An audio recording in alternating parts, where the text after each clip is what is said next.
परमेश्वर स्तोत्रम जगदीश सुधीश भवेश विभो परमेश परात्पर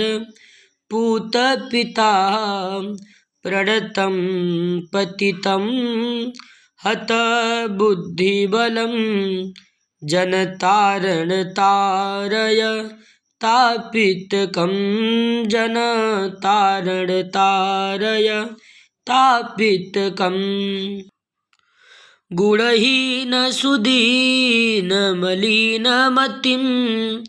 त्वयि पातरिदातरि चापरतिं तमसा रजसावृत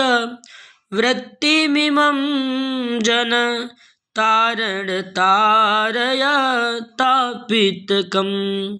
मम जीवनमीनमिमं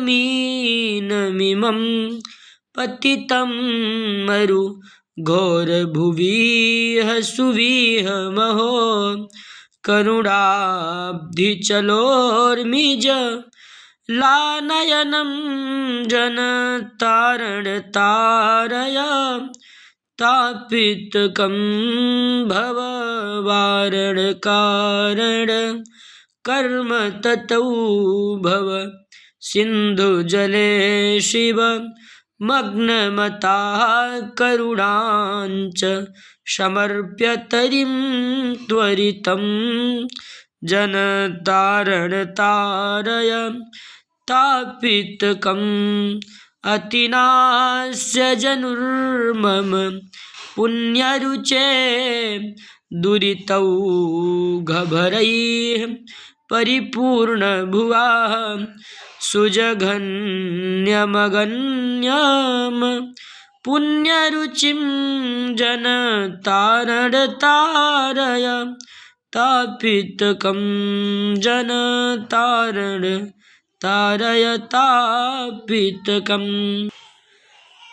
भवकारक नारक हारक है भवतारक पातक दारक है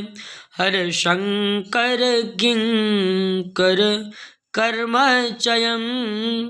जनतारण तारय तापितकं त्रसितश्चिरमस्मि सुधां हितमे च्युत चिन्मय देहि वदान्यवर अतिमोहवशेन विनष्टकृतं जनतारण तारय तापितकं